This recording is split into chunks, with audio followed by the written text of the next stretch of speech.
ahead.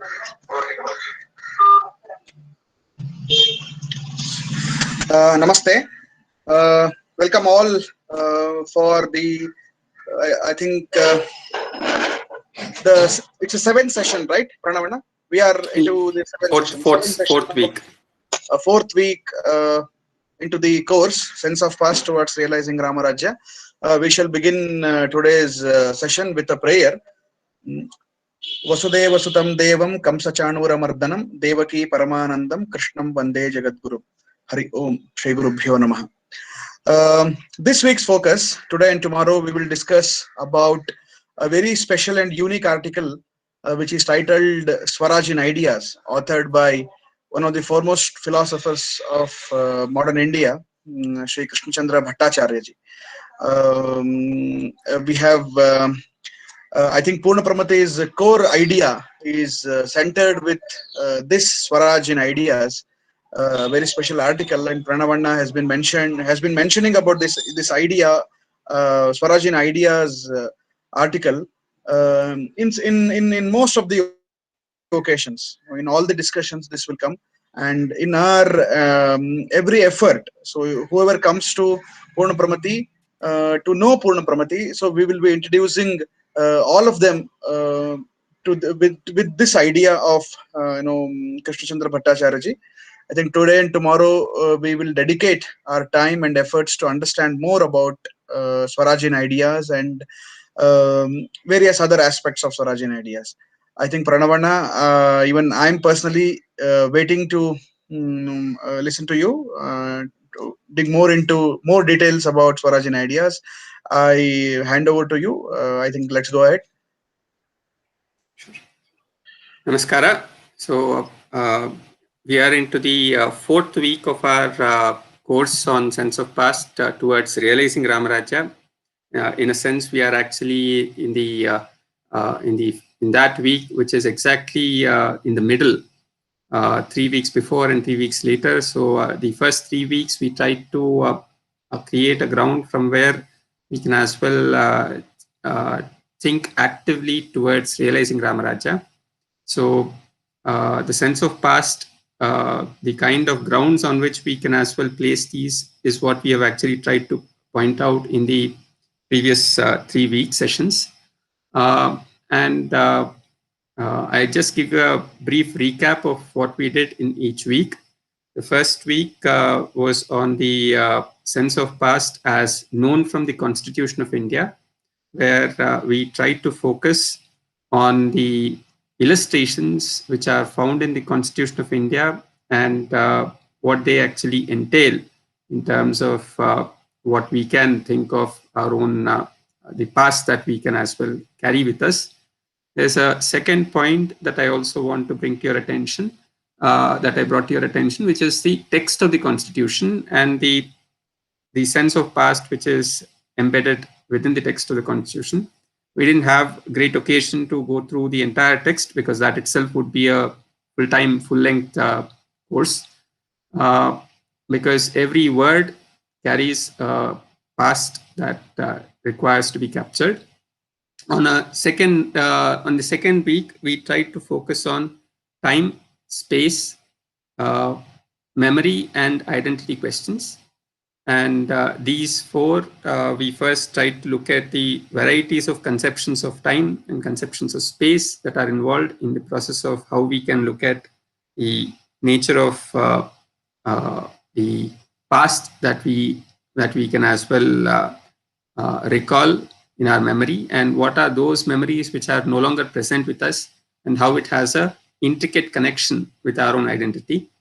In the process of pointing to the nature of time, specifically referred to the notion of the connection between the nature of the person in power and the kind of time that one lives in. So Raja Kalasya Karanam was a specific reference that was indeed made.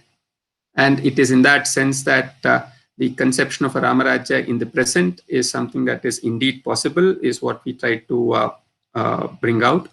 Then again, there is the other point that was equally made when it came to the question of space, to focus on the sacred space of the geography of India, and also in terms of the conceptions of space, we do have these specifications of Ihaloka and Paraloka, and the importance of Paraloka with respect to the conscious understanding of dharma, and at the same time, the Adhidaivata Dharana that is involved with respect to the sacredness of the geography is also something that we did have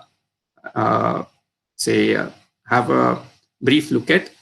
And in the third week, which was actually about the desire for modernity, the effort has been to point out in what senses can modernity be understood so that there is a desire that actually is in favor of that. So we looked at varieties of senses in which such a desire could be thought of.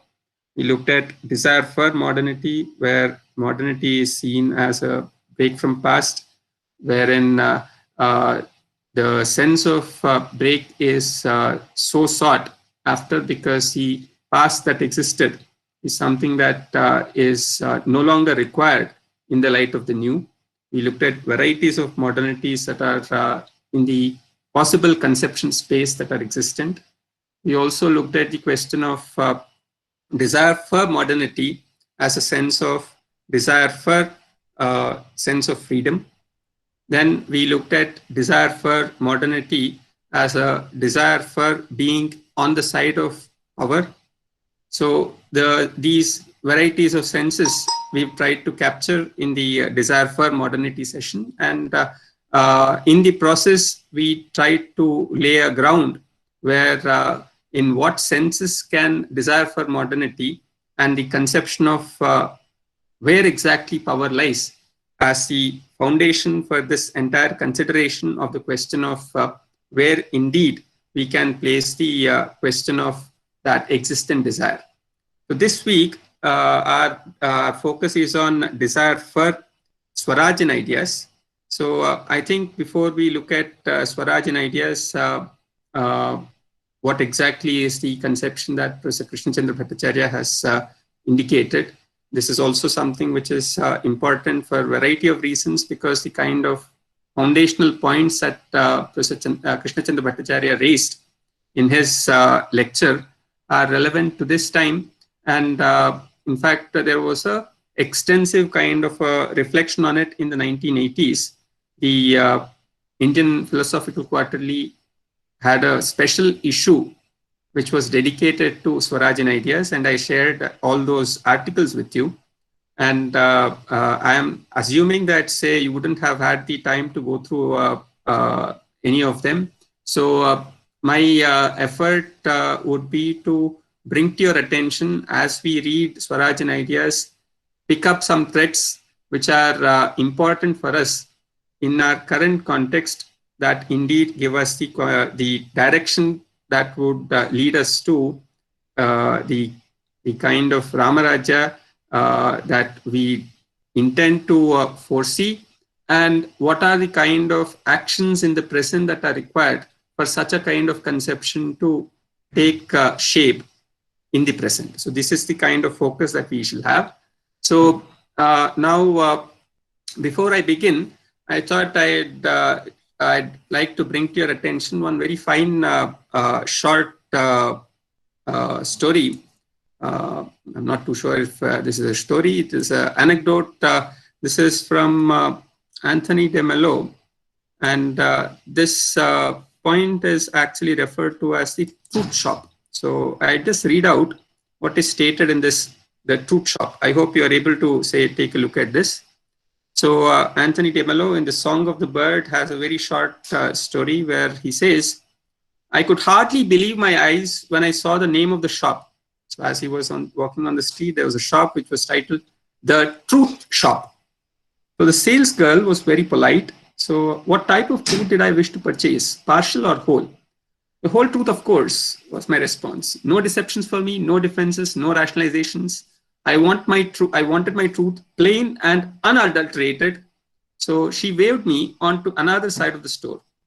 The salesman there pointed to the price tag and said, "The price is very high, sir," he said.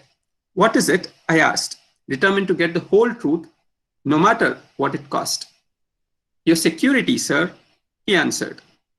I came away with a heavy heart. I still need the safety of my unquestioned beliefs.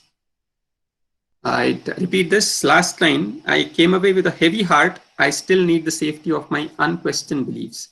It's a very short and say quite interesting version about, say, our own quest in terms of trying to look at Swarajin ideas in the context of, say, the type of truths that we deal with, and some of them which we may have by now, say, accepted as true, whether we are ready to as well, say, challenge them, or at the same time, if we are actually found some things to be false for all these years, would we have it in us to as well, say, in the light of an appropriate analysis of the same, have the courage to try and make amends to the same. These are questions which are no longer questions which are simple.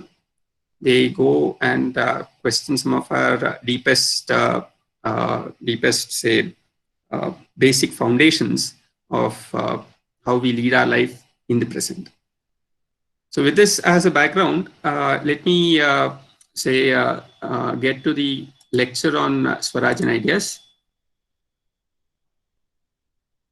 So you may have noticed that Indian Philosophical Quarterly in its volume 11, number 4 of the October to December edition 1984 had that's almost 30, in fact, close to 40 years ago that this discussion happened. And it involved some of the leading philosophers of the time, all of who felt it important to reflect on the same. So some of the names that are in the list include Professor Ramachandra Gandhi, was a grandson of Mahatma Gandhi and also one of the leading philosophers of modern India. And he is important for us also because Professor Ramachandra Gandhi has reflected and possibly written the only philosophical accounting of what one would find in modern India on what would it mean to think of the collapse of the destruction, demolition of Babri Masjid, which in that time was actually a matter of disputed structure. So he wrote a book called Sita's Kitchen, and this Sita's Kitchen is a book which is available, and it was titled A Testimony of Faith and Inquiry.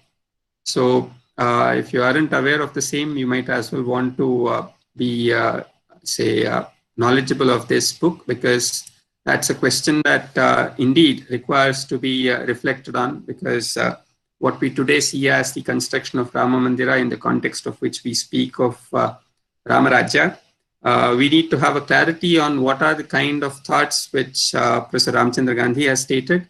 And since he has reflected on Swarajin ideas, where he spoke of Swaraj of India in his article, so we'd also say take a look at that article briefly. I'd certainly suggest that, say, even as we do what we could in these sessions, you are certainly, say, requested to take a further look at each of these. So,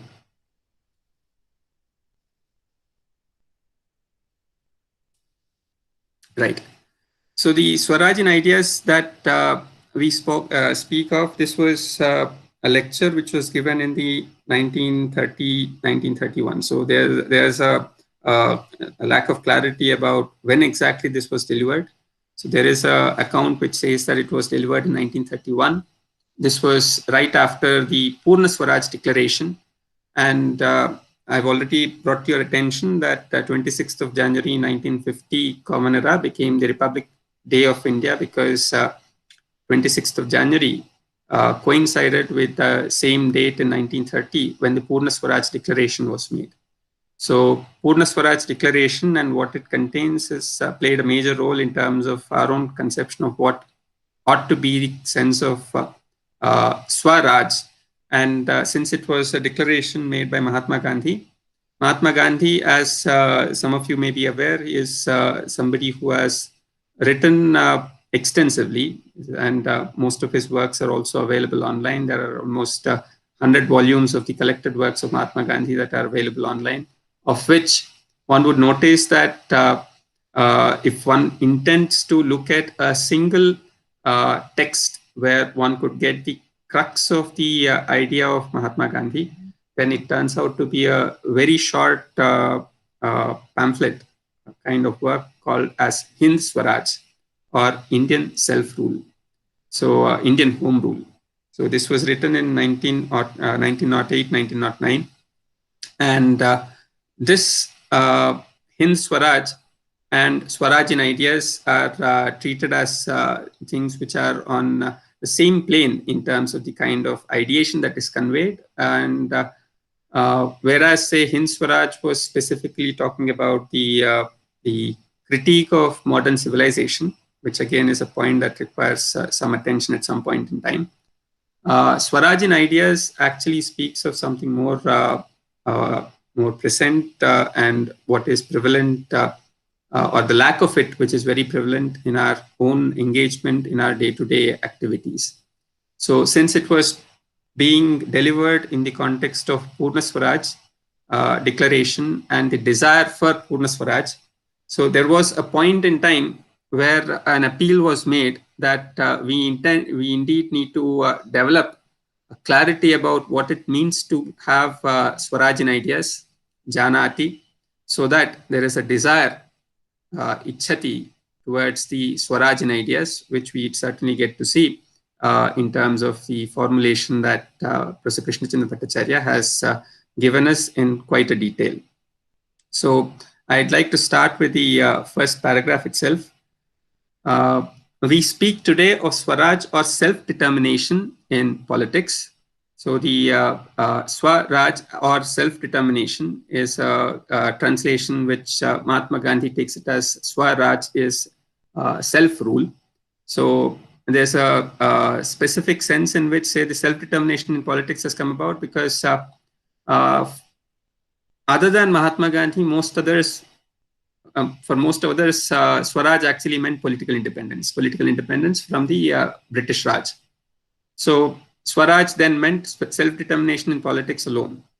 So the issue is something that Professor Bhattacharya would like us to expand this scope, and he tells us man's domination over man is felt in the most tangible form in the political sphere.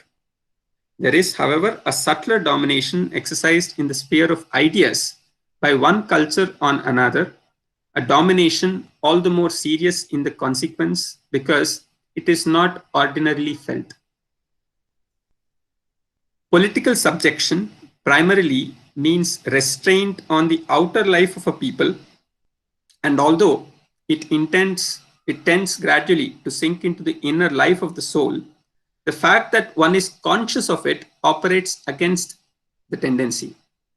So long as one is conscious of a restraint, it is possible to resist it or to bear it as a necessary evil and to keep free in spirit. Slavery begins when one ceases to feel the evil, and it deepens when the evil is accepted as a good. Cultural subjection is ordinarily of an unconscious character, and it implies slavery from the very start. When I speak of cultural subjection, I do not mean the assimilation of an alien culture. That assimilation need not be an evil. It may be positively necessary for healthy progress, and in any case, it does not mean a lapse of freedom. There is cultural subjection only when one's traditional caste of ideas and sentiments is superseded without comparison or competition by a new caste representing an alien culture which possesses one like a ghost. This subjection is slavery of the spirit. When a person can shake himself free from it, he feels as though the scales fell from his eyes. He experiences a rebirth, and that is what I call Swaraj in ideas. A key question that one indeed has to ask oneself is the cultural subjection that is spoken of by Professor Bhattacharya, what form can it take? Is there indeed a sense where our traditional caste of ideas and sentiments are superseded without comparison or competition by a new caste representing an alien culture in India? We do find that there is a whole lot of examples that one can indeed give to show that this indeed happened.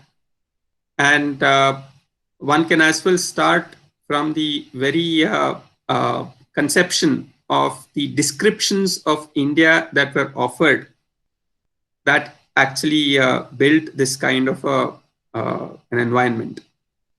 There's a very fascinating story, a brief story that I think I should narrate at this moment. This is a story that Salman Rushdie has written in his banned book, The Satanic Verses, where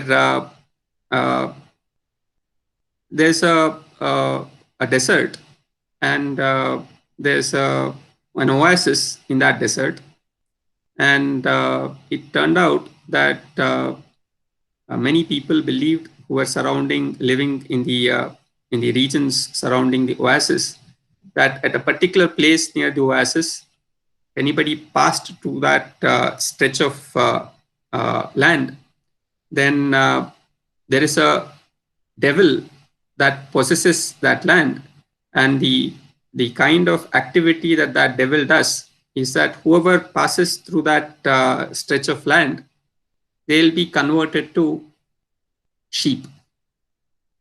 So this conversion to sheep is what is the kind of activity that the devil does. So since this was observed by the people around that oasis, they actually decided that we should necessarily say caution whoever comes by this place that so-and-so is the kind of sphere of influence of this devil. So please do not ever try to pass through that sphere of influence of this devil, because if you do so, then it shall turn you to a sheep.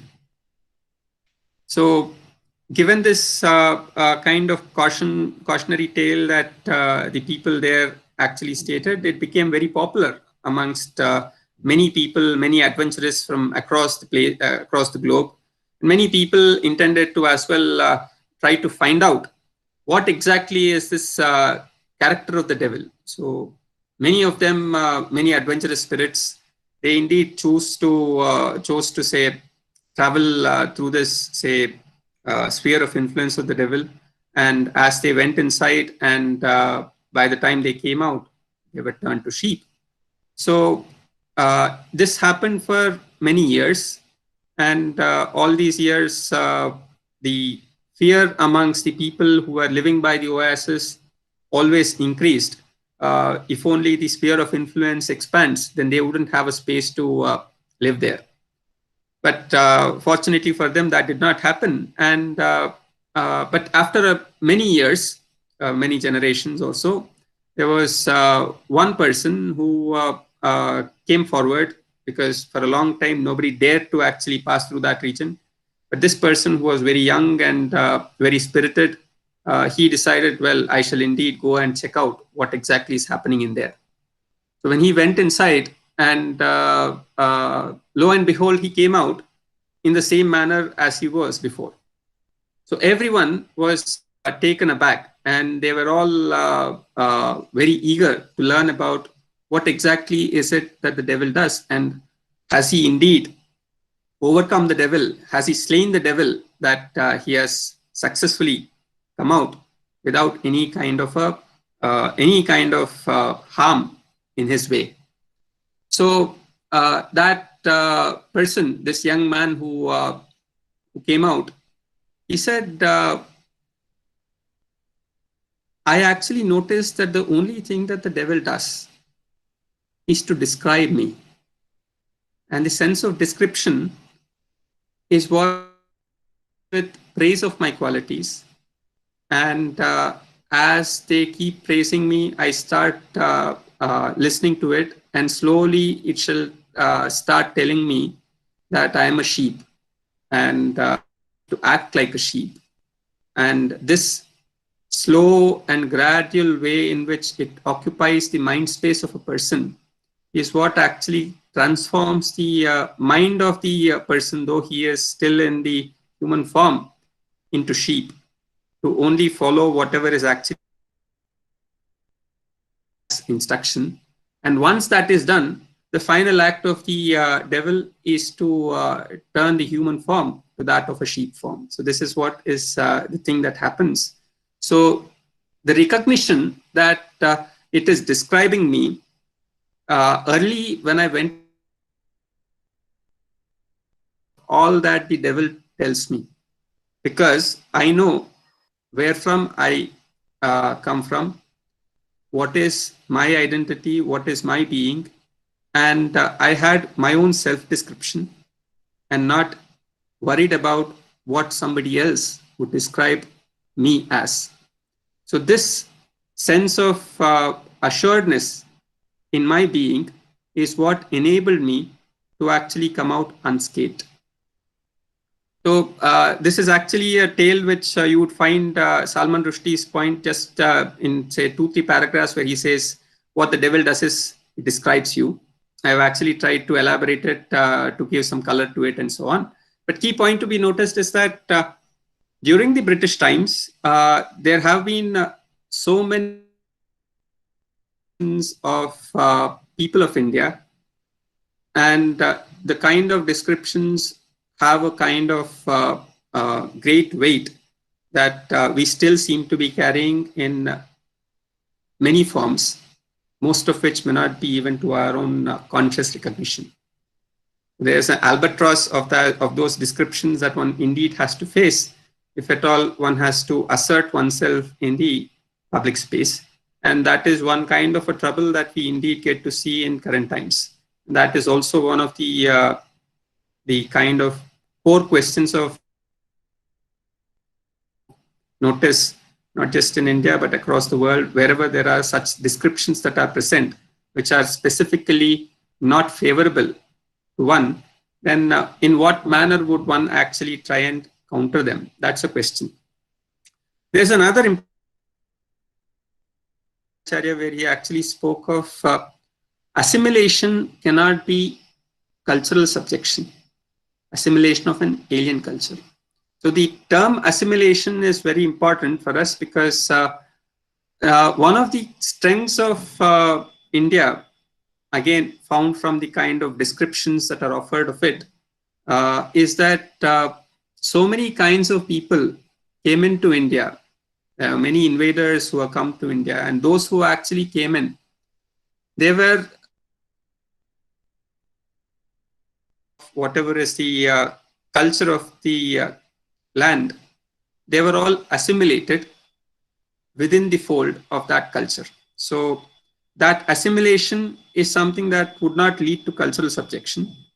But the key point remains that when one actually replaces whatever is existent with a fresh form, without even a sense of conscious debate about whether the choice that is being made is actually a meaningful thing or not.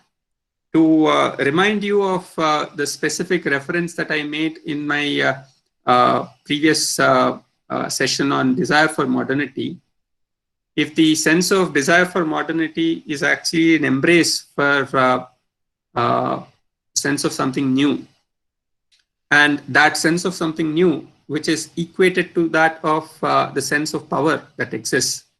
So the relation between newness and that of having power is not something that is very well established.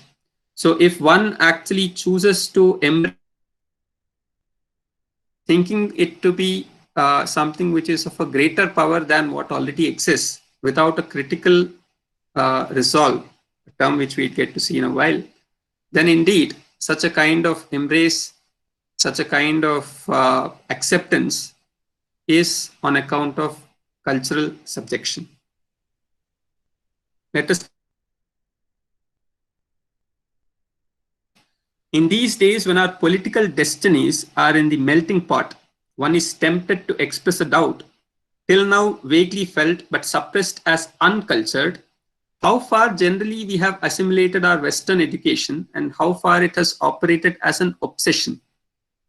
Certainly there has been some sort of assimilation, at least by some of us, but even of them, it may be asked whether the alien culture has been accepted by them after a full and open-eyed struggle had been allowed to develop between and their indigenous culture.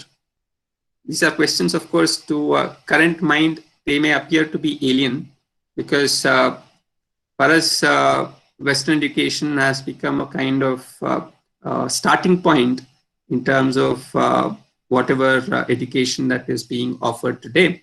But at least when this was first being, say, introduced in the country, whether such an acceptance happened with any kind of open-eyed struggle, and if there are indeed, say, stories of that struggle, then do we have a conscious memory of it, that there was indeed such a struggle that happened?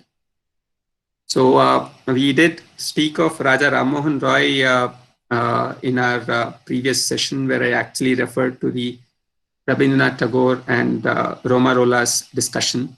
The question is, the Raja Ram Mohan Roy's attempt to try and reform the traditional society, it was indeed met with great sense of resistance. But today, in terms of our popular discourse, we wouldn't have, say, a conscious memory of what that struggle was and whether it has some kind of elements in it which require to be relooked at, so that that struggle which did not happen then because of an acceptance of or rather say uncritical acceptance of what happened in the past, whether it can indeed be opened up again today. And many people might as well say, we are actually opening a Pandora's box. And that's something that we aren't yet ready to, because, well, as Anthony Temello said, we indeed want to have the security of our own unquestioned beliefs.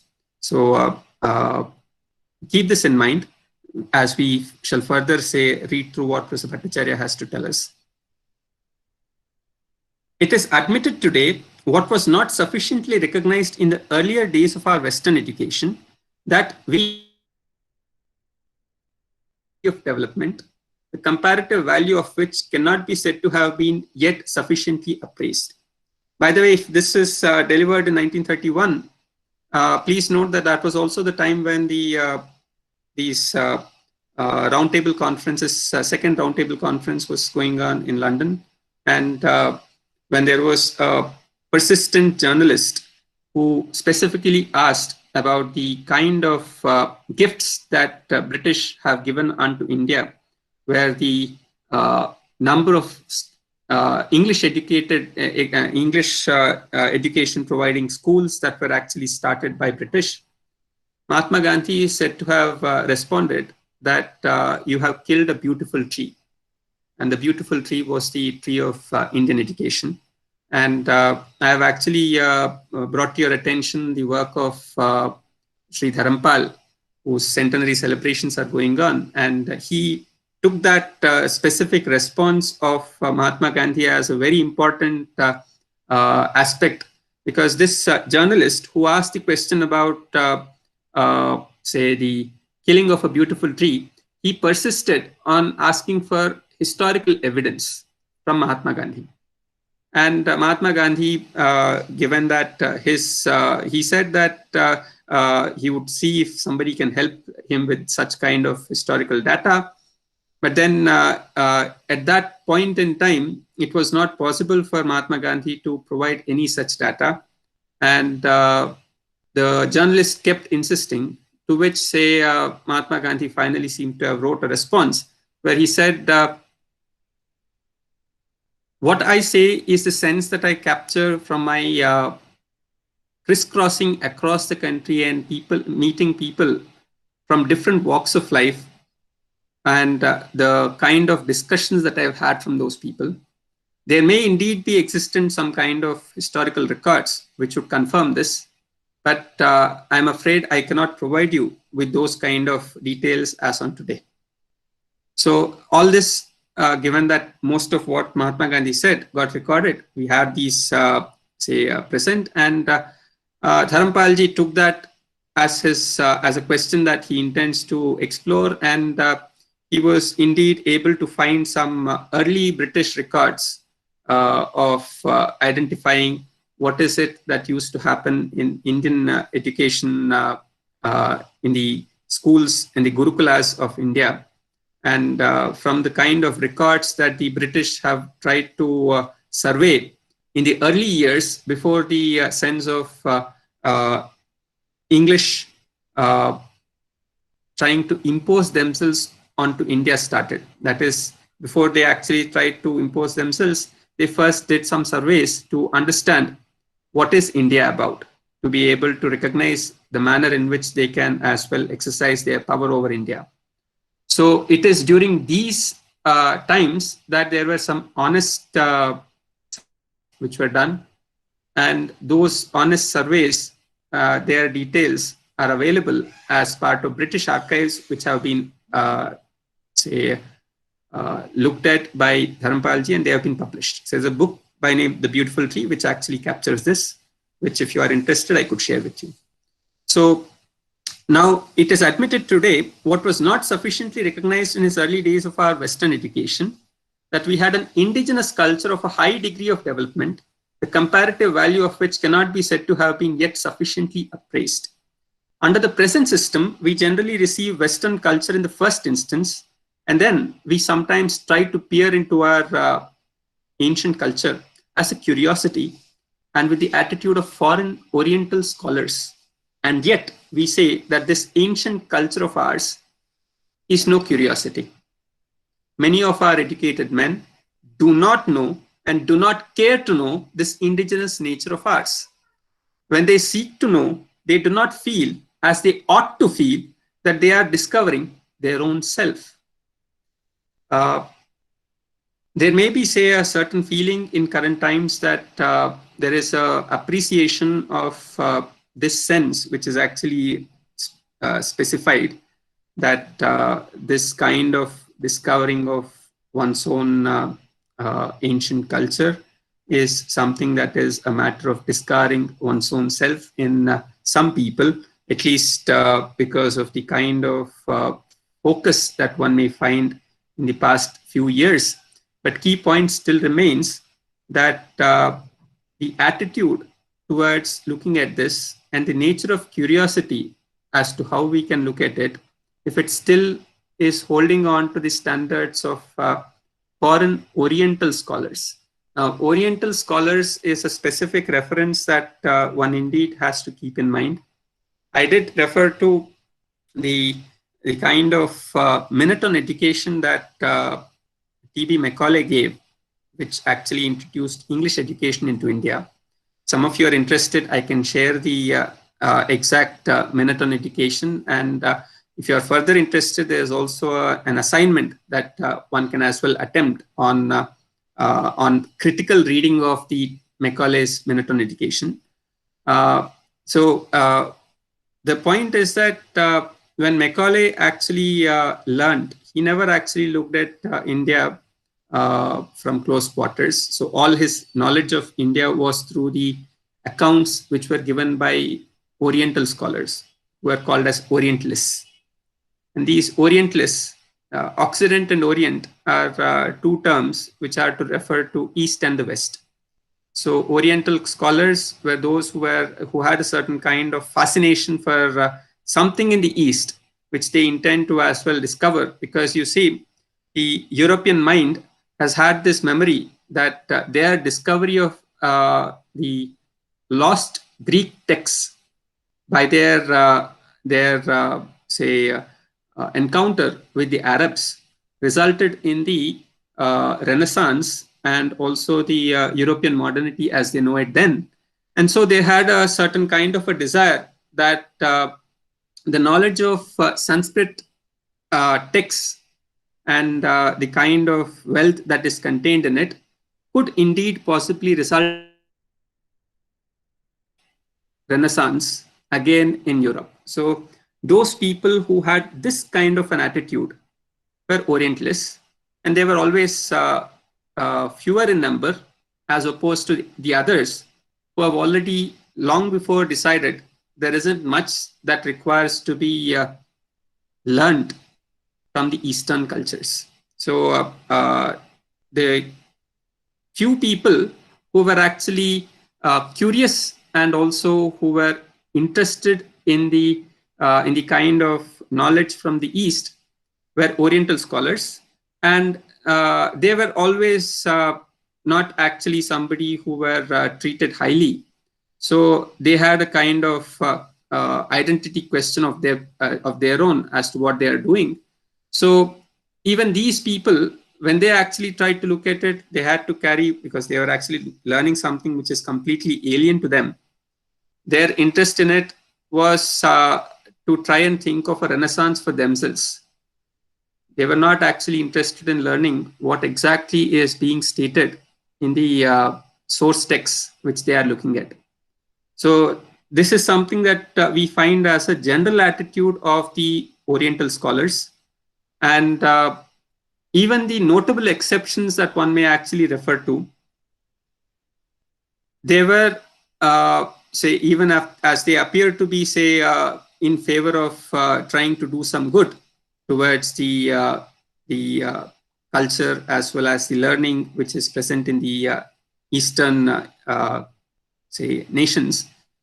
That is something that resulted not in doing some good to them, but rather, say, creating certain stereotypes, which are still, say, carried on by those who have already been seeped into the modern Western education, and the sort of looking at to the ancient culture as a curiosity with the attitude of foreign Oriental scholars would only lead to something which would not enable the discovering of one's own self. So the self here, if it is treated as the sense of Atma, which is a very important philosophical conception that is present in the Indian thought, that calls for a completely different kind of engagement that one may actually have to leave aside whatever else that one does to immerse into that kind of a quest altogether. So let's continue with what Professor Bhattacharya tells us. There is no gainsaying the fact that this Western culture, which means an entire system of ideas and sentiments, has been simply imposed upon us. So today we of course find several people blame Macaulay for whatever he did. So and then we also have a kind of pejorative to speak of people as Macaulay Putras. But keep also in mind that even when Macaulay stated what he did, he actually meant something where he was doing good to people. So he thought that the kind of provisioning that he is making for the Indians in the utilitarian sense that he has actually understood, the embrace of English education will do good to Indians and it will not harm them. And it is something that will actually enable them to become prosperous and also gain the benefits of modern science and technology. So it is through that the Western culture has been, say, embraced by Indians. So today to say that it has been simply imposed upon us may not possibly be appropriate also. I do not mean that it has been imposed on unwilling minds. We ourselves asked for this education, of course, because if you take Raja Ram Mohan Roy, he was the one who asked for, who insisted on English education for Indians. And though he actually has been asking it for many years, it took a lot of time before, say, this took shape. So Raja Ram Mohan Roy, even if he had started in 1820s, it was in 1835 that, say, this discussion happened. So it took at least a decade for this to happen. And there were indeed people at that time who strongly opposed this. And some of you may be aware that there is a specific injunction that one finds in texts like Viśvaprasanna, which clearly say that the it is barred for a cultured mind to learn Mlecha Bhasha. So Mlecha and what it means, these are again, say, questions of identity which require, say, clarity. And we'd actually try and learn as to what is the sense in which this is conveyed. And of course, we do find that the spread of the number of people who embrace Mlecha Bhasha and its increase is something that is also treated as a matter of the gaining strength of Kalipurusha. So there's this kind of imagination which was also present at the same time when Raja Ram Mohan Roy was actually asking and petitioning the British for the introduction of English education into India. We ourselves asked for this education, and we feel, and perhaps rightly, that it has been a blessing in certain ways. I mean only that it has not generally been assimilated by us in an open-eyed way with our old world Indian mind. I repeat, I mean only that it has not generally been assimilated by us in an open-eyed way with our old world Indian mind. So what is this old world Indian mind about? That Indian mind has simply lapsed in most cases for our educated mind and has subsided below the conscious level of culture. It operates still in the persisting routine of their family life and in some of their social and religious practices, which have no longer, however, any vital meaning for them. We still find people do their pujas every day. We still find that some people would go and do their Sandhya Vandana routine and so on. But does it actually have any vital meaning in terms of the rest of the day activities that one does? That's a question which is very vital to us to as well try to look at the kind of possibility of our own effort towards realizing Rama Rājya. That is, if one actually has to understand, say, the sense of past, I have repeatedly pointed out that the sense of past is actually operative in the sense of the ritual that one does daily. So if there's a conscious mind which has to actually think of this, then what would it be is a question that we have to explore.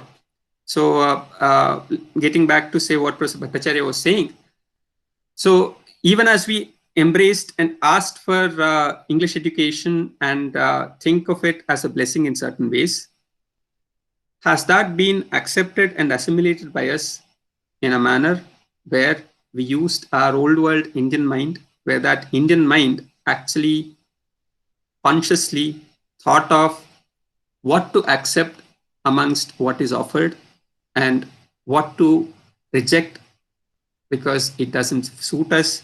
These are the questions that are to be seriously considered. So the Indian mind, now that Indian mind, which actually had this decisive ability for discernment, has simply lapsed in most cases for our educated men and has subsided below the conscious level of culture. It operates still in the persisting routine of their family life and in some of their social and religious practices, which have no longer, however, any vital meaning for them. It neither welcomes nor resists the ideas received through the new education. It dares not exert itself in the cultural sphere.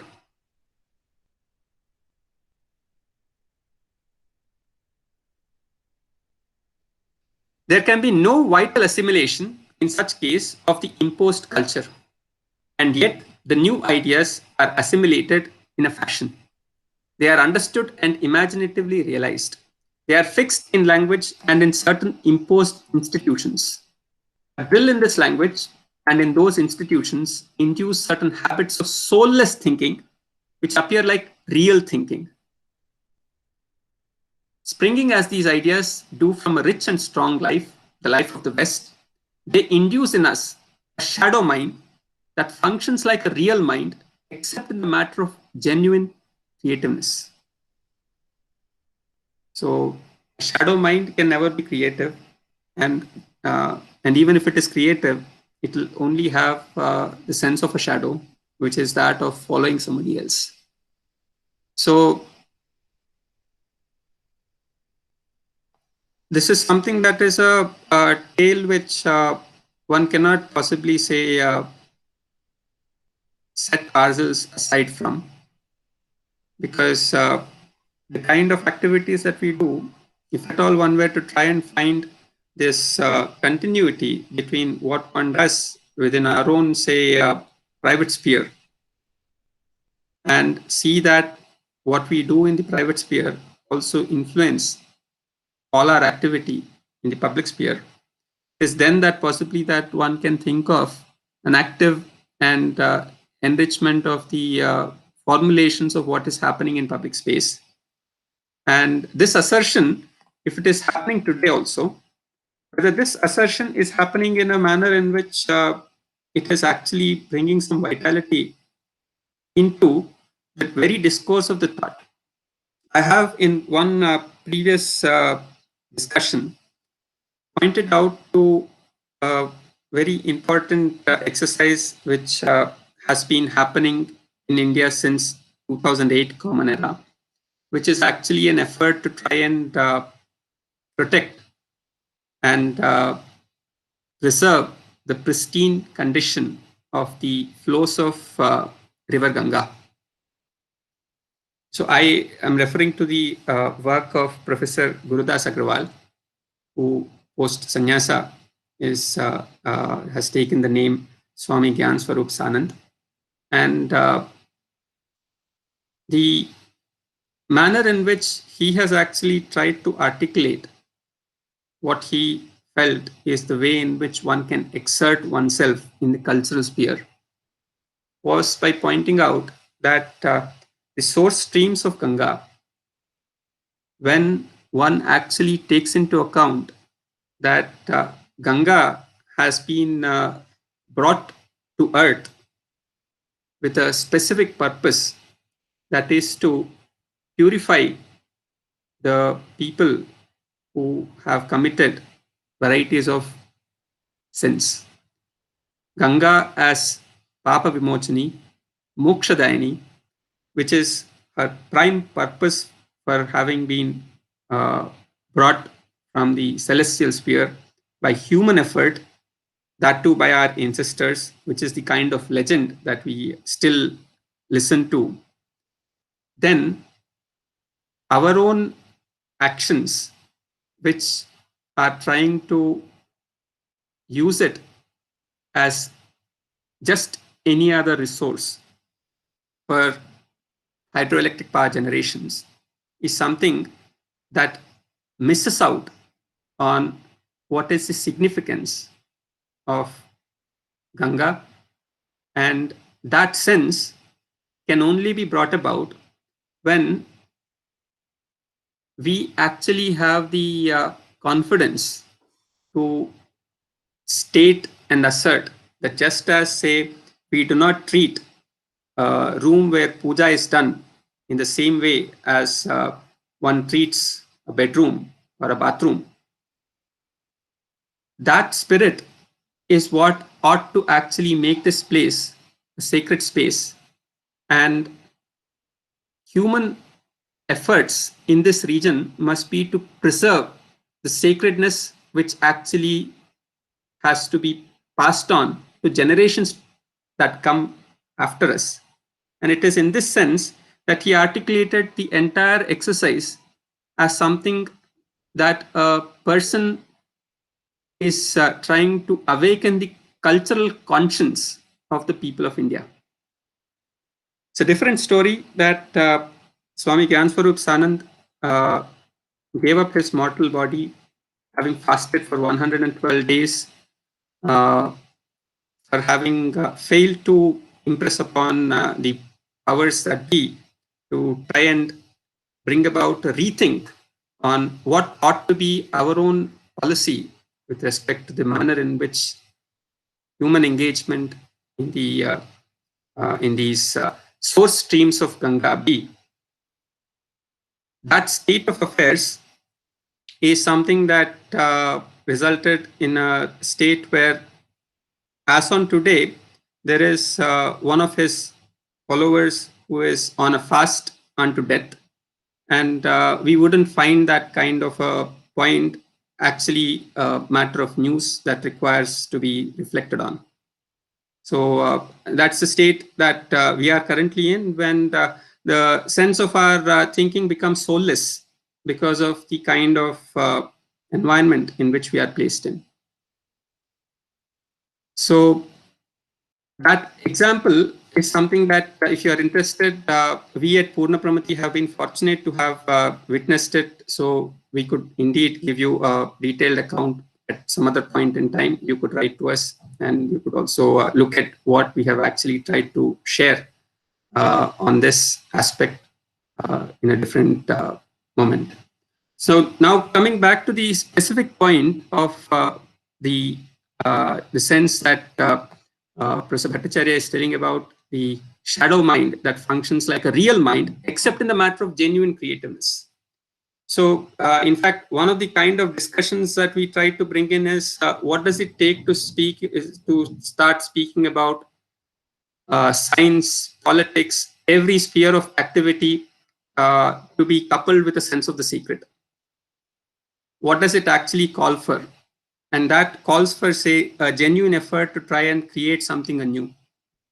So long as that isn't there, we might as well say place our cultural expression in public as a public display of Ganga Harati, which has its own space, but it wouldn't actually try and address the kind of civilizational and deep cultural and environmental impact that one is actually getting to face with respect to what is happening in the Holy Ganga.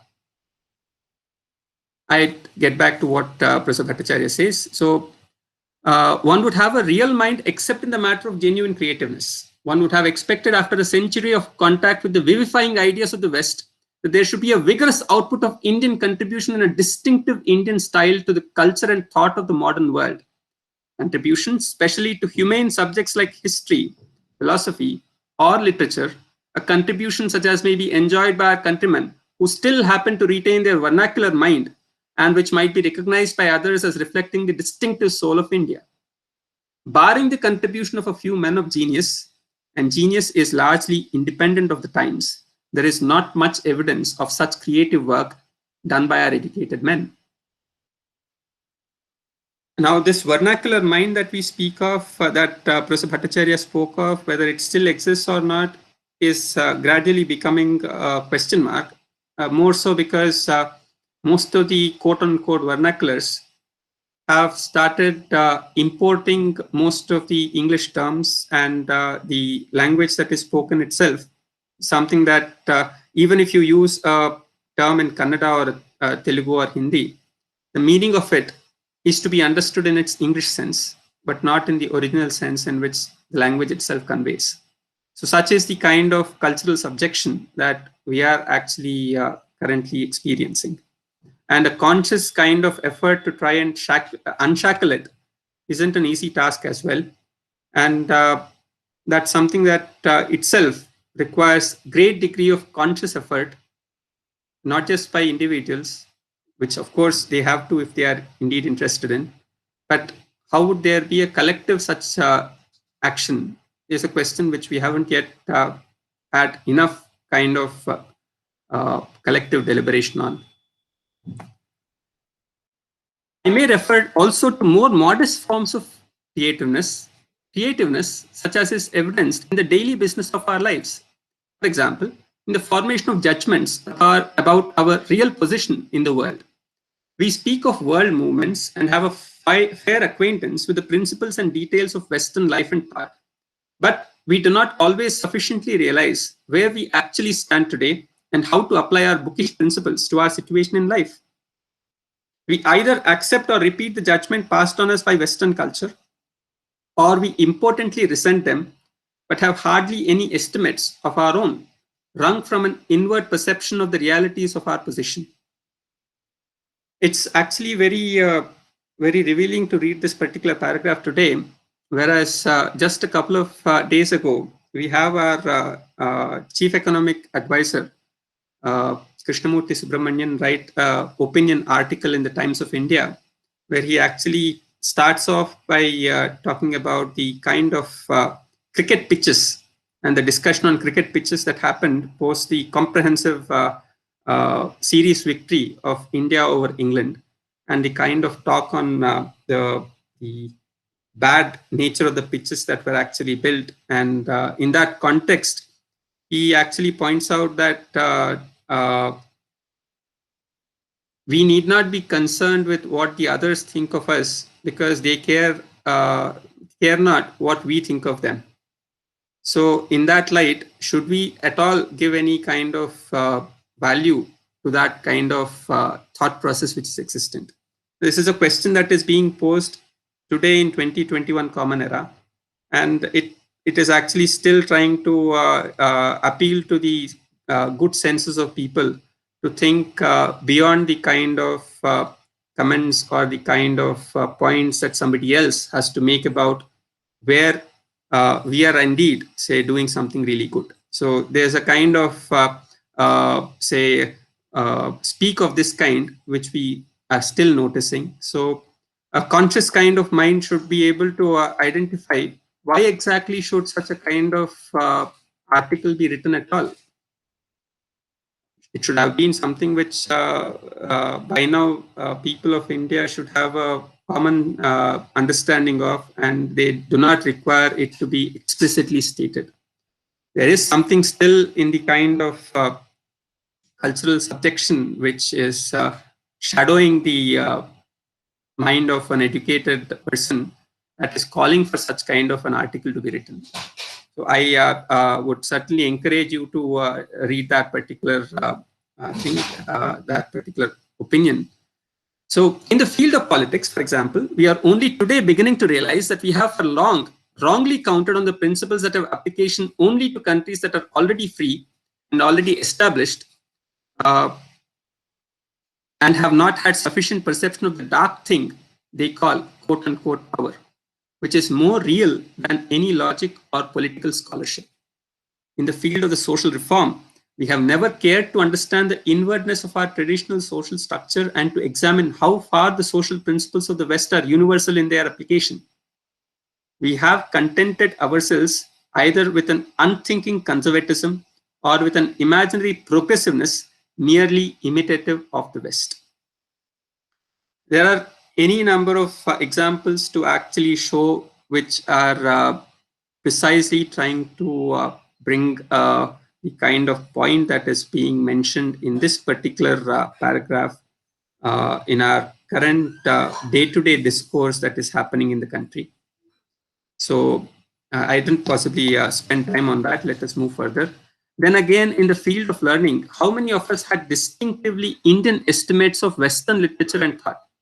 It is possible for a foreigner to appreciate the literature of a country, but it is only to be expected that his mind would react to it differently from the mind of a native of the country.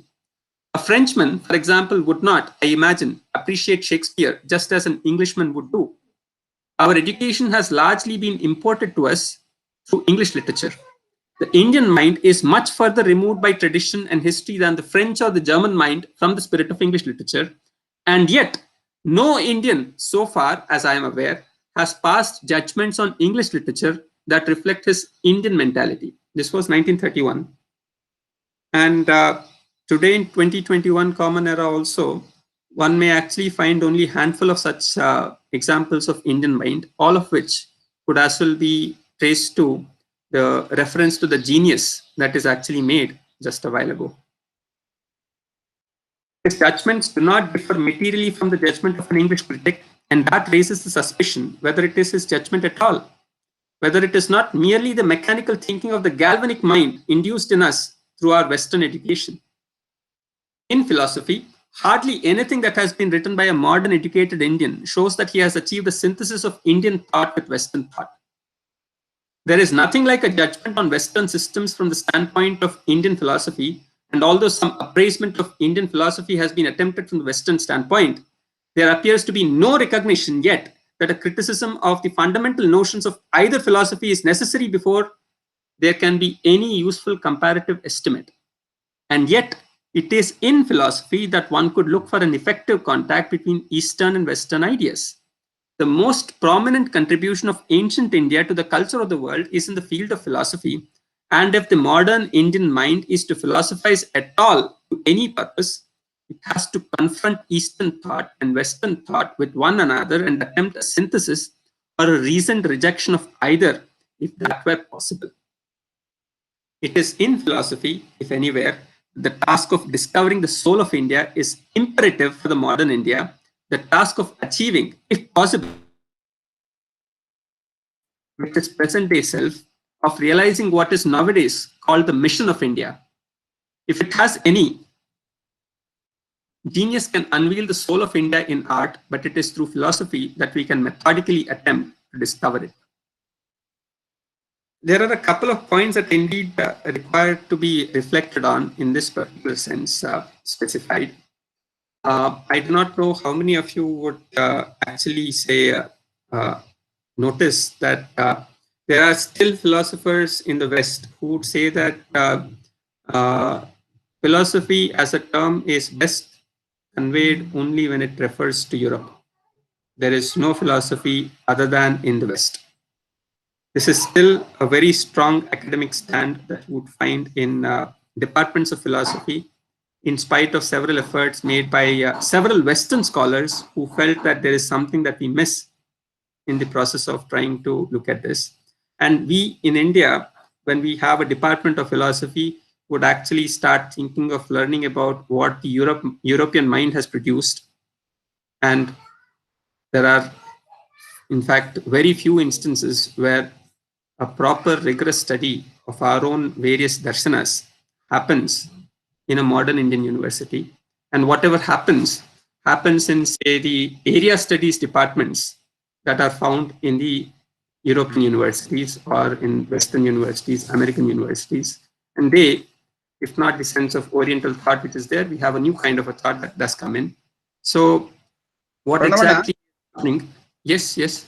Sorry to disturb. There are a couple of hands raised and there are a few questions.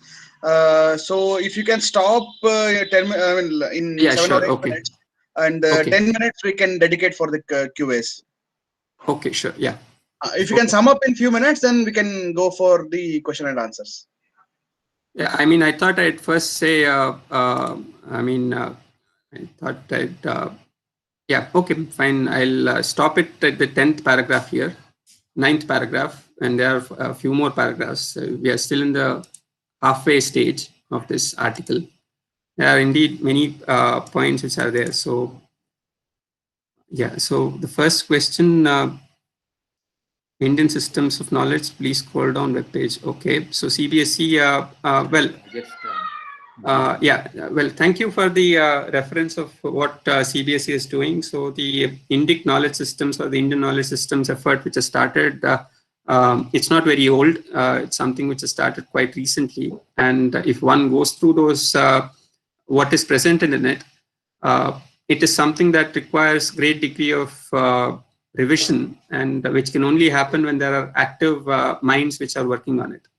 So even as there is that attempt which is currently on, it is still at its very nascent stages. So it also so happens that one of the people involved in the effort said was that it started under Kapil Sibal, and then the current dispensation has stopped the effort. Well, I actually say, I don't know why one has to begin with Kapil Sibal. I can trace the efforts go back to 1980s when for the first time there was a very large project which was taken up on by Indians called the Project on the History of Indian Philosophy, Science and Culture, PHISPC, where its volumes are still being generated. But most of the kind of works which are actually generated in it, they are still, say, stored in libraries. And you wouldn't find, say, any courses which are actively built on the kind of work that is done in there. So it's a different story that we face, that we do have a number of these aspects which are present, but we don't find them actually trickling down, if I have to use the term, the sense of market language.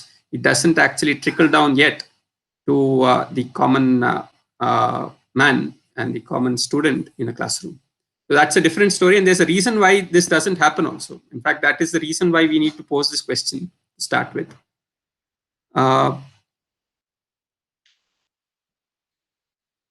Summarize in brief about Macaulay's education. Well, Macaulay was somebody who felt that there is nothing much to learn about anything that comes from Arab culture or Sanskrit learning, because they don't provide you with any utilitarian meaning. They actually are things where one can as well say. Sorry. Pardon? Sorry to interrupt you, but instead of summarizing, if you could just read those few lines, I think everybody would understand what Macaulay was trying to convey. Well, say. Or if you want me to read it, I can read it. I mean, I know it almost like the back of my hand. Yeah, okay, sure. I mean, say, I can share the Macaulay's Minute on Education. We can actually do that as an exercise. Yeah, actually, that would be the best. So we can do that as an exercise, and I'll also share the nature of questions that require to be addressed if it has to be, say, taken up. There are actually, say, a number of points that would indeed come in. So I send that over as a say, study point. So Macaulay's emphasis was that when we actually look at the kind of learning that is happening in India, it is something that doesn't seem to provide any kind of means of livelihood for people. So what kind of an education is it if it cannot even provide means of education? At least if you learn English, you will get some kind of a job. So the moment you actually have education relating to livelihood, that itself is something which is not the sense of education that that Indians ever actually imagined. You can indeed say have education which can provide you with possibilities of earning wealth, but education is not actually sought after in order to gain wealth. So that significant and stark contrast to try and look at solely in the utilitarian perspective, where utility is only seen in terms of the material advancement of a person, is completely alien to the kind of Indian conception of education. And that kind of conception is still what animates our current education. And it's actually a very difficult thing to as well say overcome as well.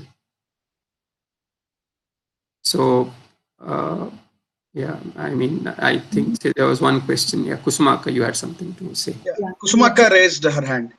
Yes, Kusumaka, please go ahead. It's related to the same thing that when the whole of Western thinking, I'm just generalizing it, Western thinking is for the utilitarian, for use of education, while it's exactly opposite in India. How did we lose that thought process in the process of accepting English education in India, as well as why did we take such a long time to and not go back and think, okay, it happened because of their power, political power. For some time, the influence that Indians had to learn the Western way, or maybe there were some Indians who felt the same way as the English did.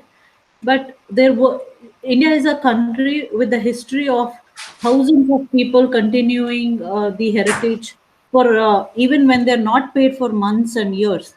In that case, how did we lose connection to what we had from our ancestors?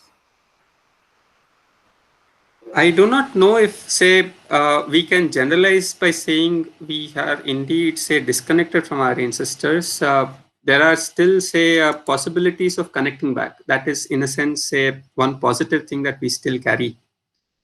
There is indeed a case that one can make that in a large number of families, this kind of a disconnect has come about. But India is that kind of a country, a nation where, in spite of brief kind of these gaps that actually come about, we have never accepted a break from past as a necessary requirement for us to think of future.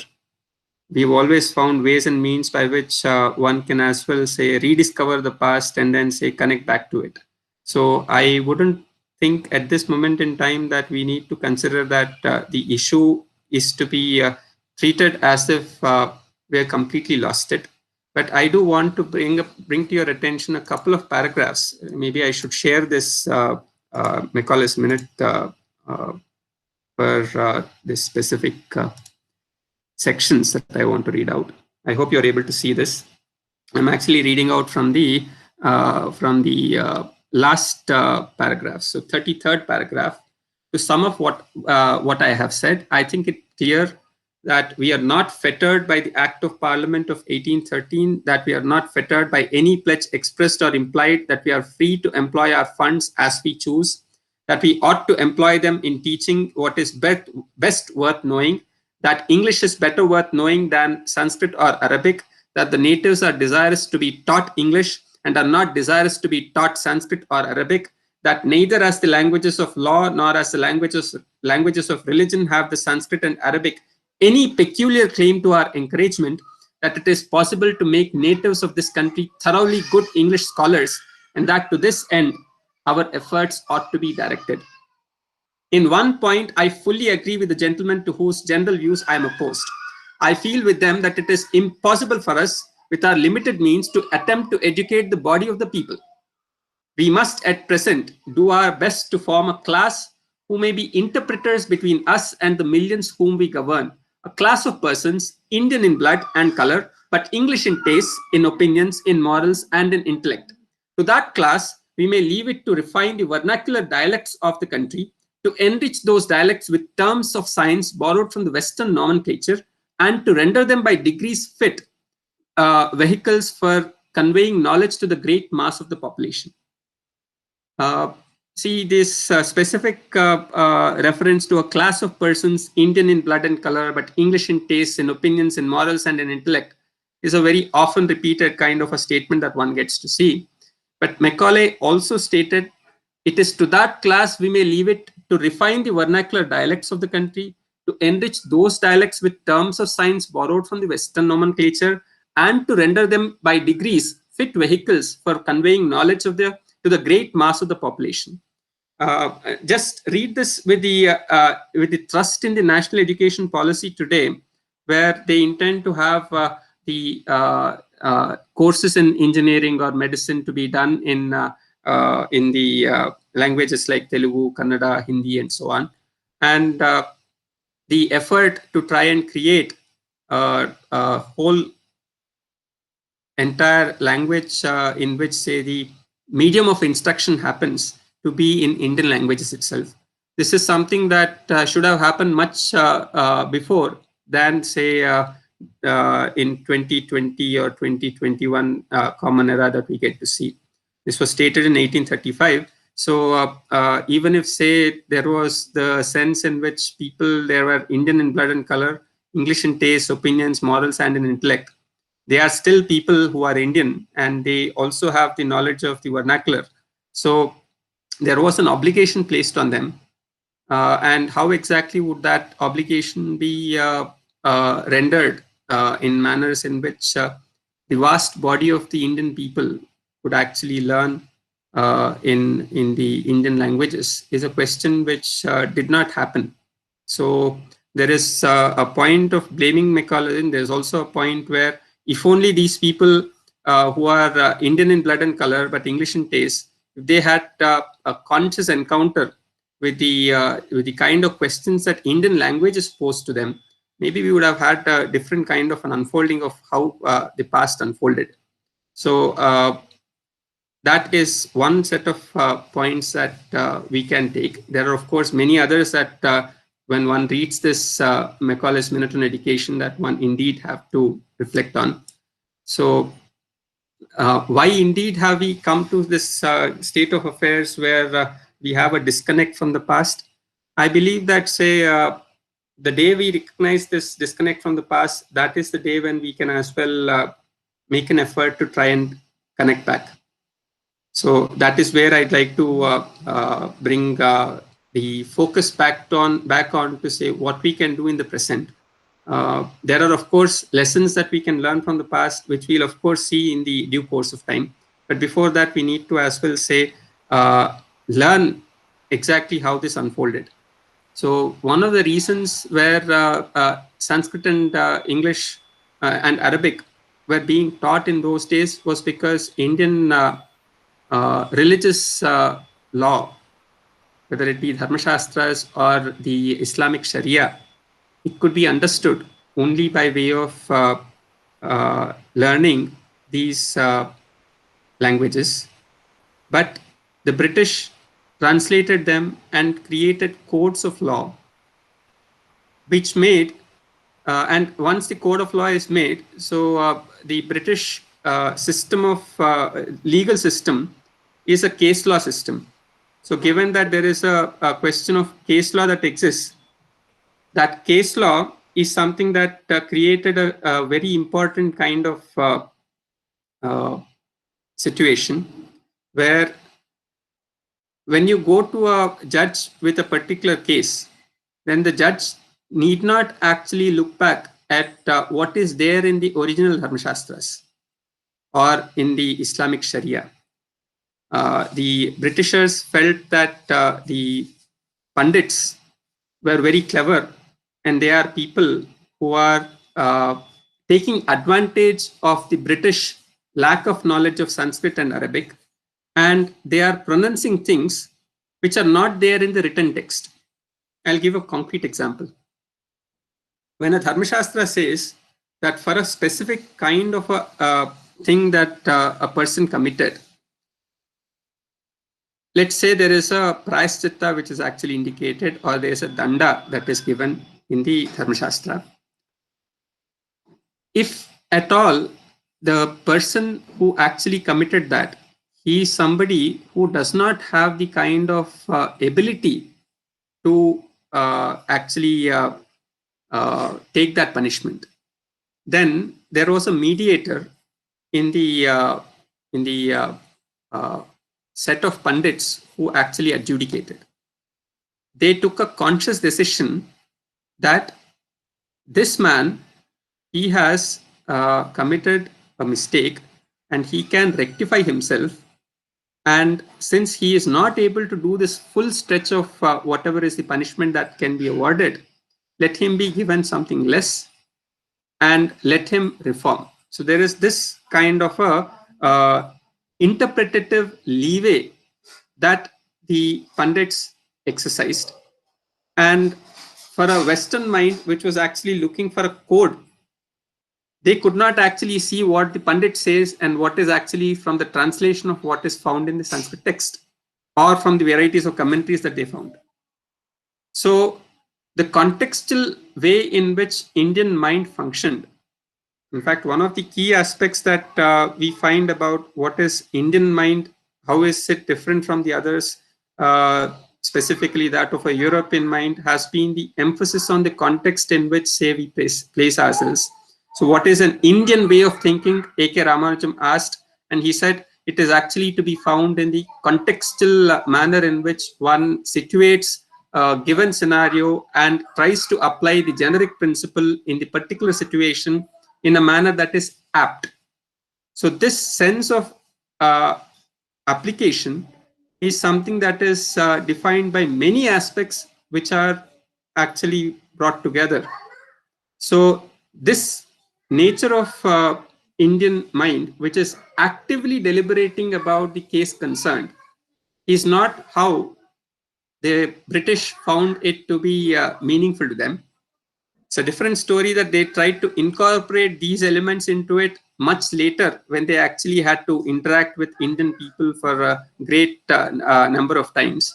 So once the English judges, they had a set of case law, which means that, say, previous instance of a similar kind of a crime committed or a similar kind of an issue that actually arose. In all such instances, one stopped looking at what exactly the Shastra said.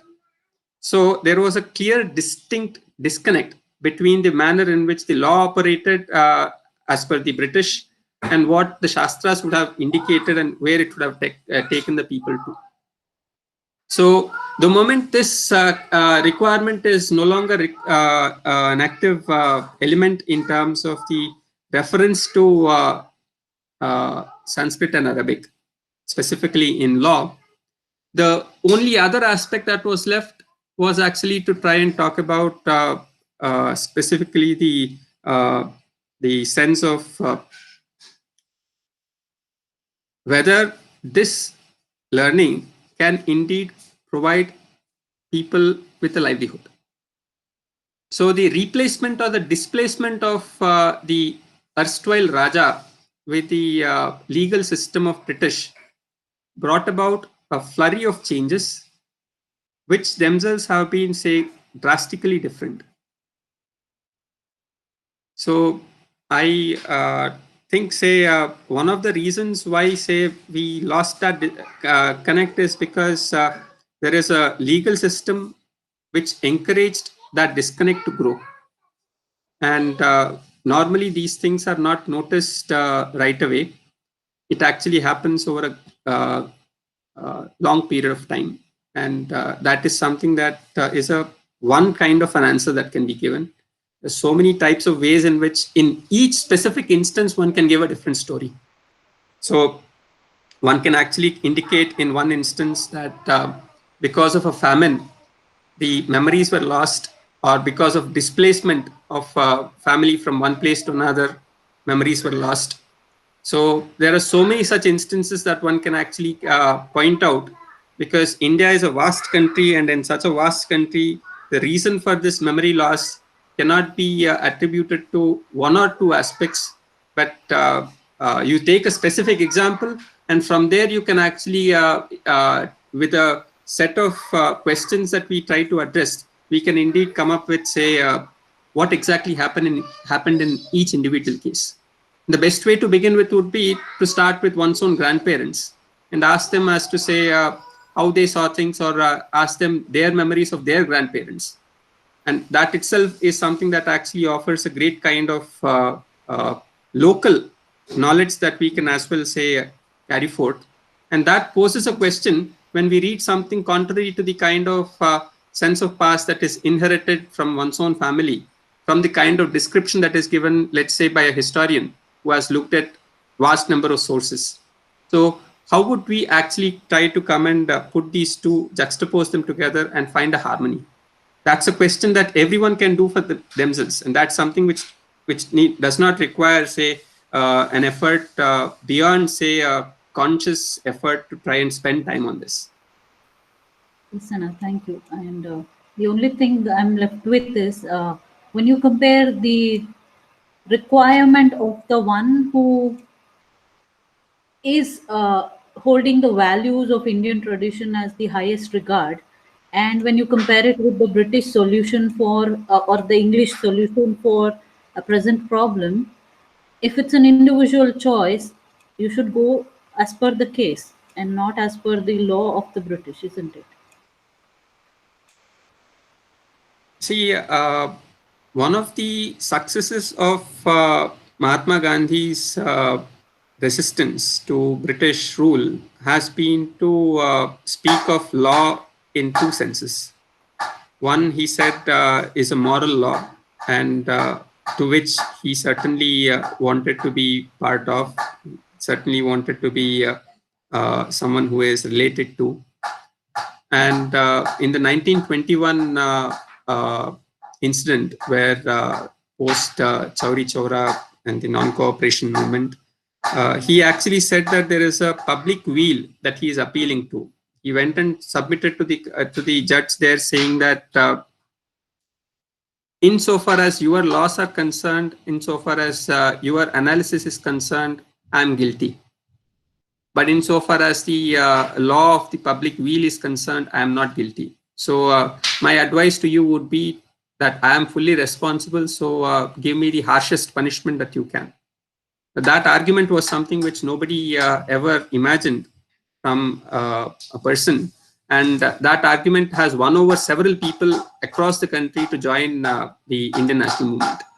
So indeed, it is the case of a person who is conscious of, say, what to do and what not, to certainly, say, create this kind of a very strong ground where they can reject what is the law that is made by the authorities concerned. And this resistance could have come only once there was a clarity in the minds of people.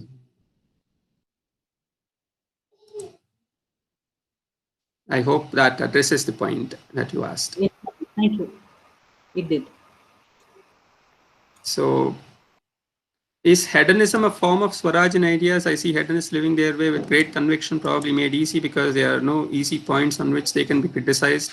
Ergo, hedonism is on solid philosophical ground. Vaguely, I recall Charvaka philosophy talked about in the same way. Let me actually point out that the Charvaka philosophy is much better than that of hedonism that is being currently spoken of.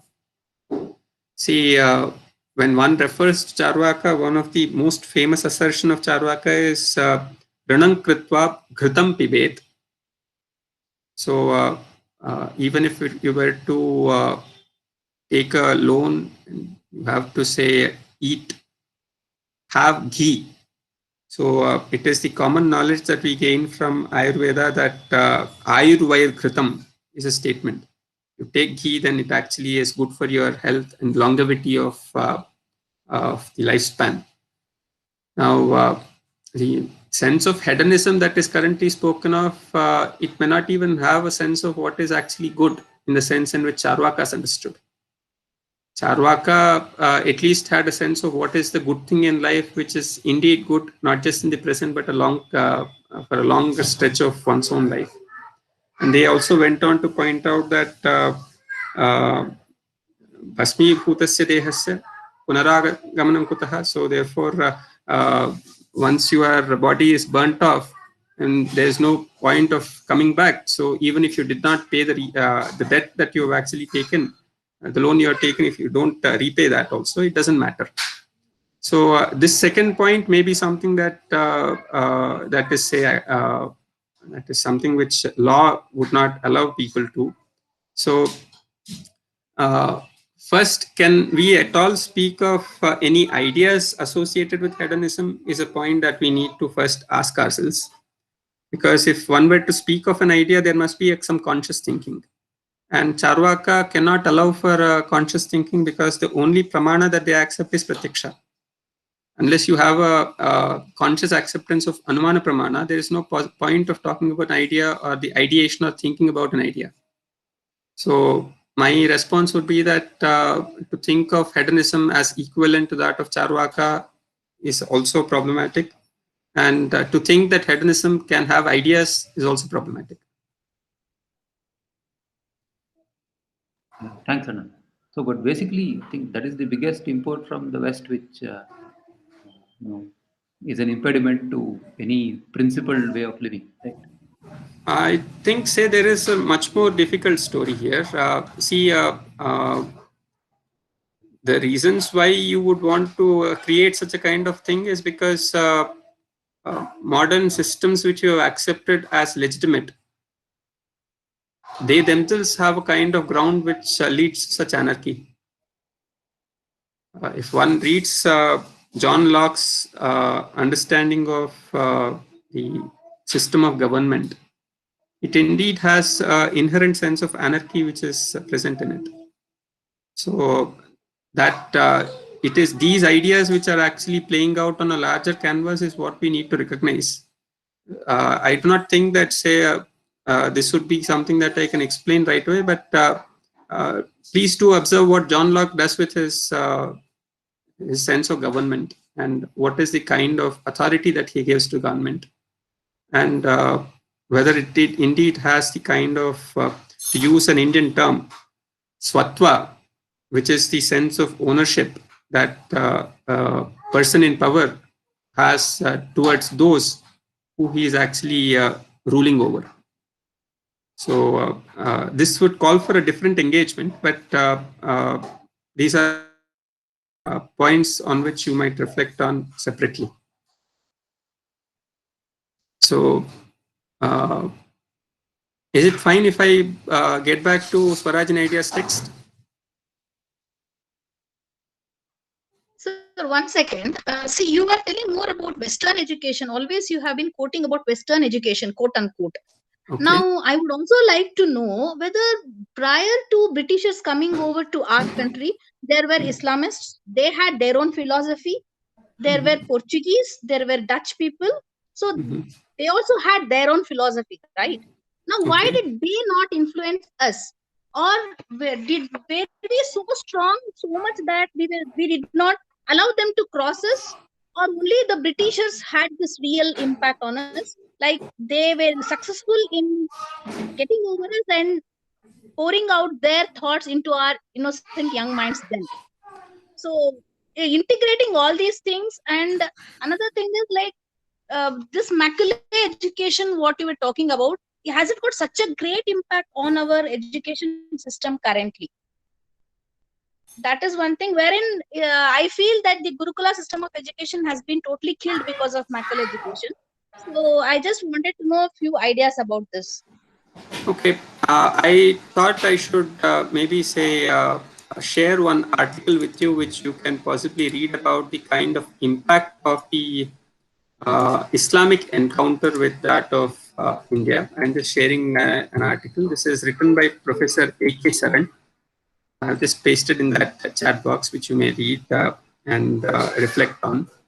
It actually begins with a very stark statement. Today, there is no living society, Hindu society in India. So that's the kind of statement with which this begins. Professor A.K. Saran is one of the leading thinkers of culture and representatives of Indian culture on global stage of modern times. So please do read about what he has to say about the kind of encounter between Islam and Hindu thought.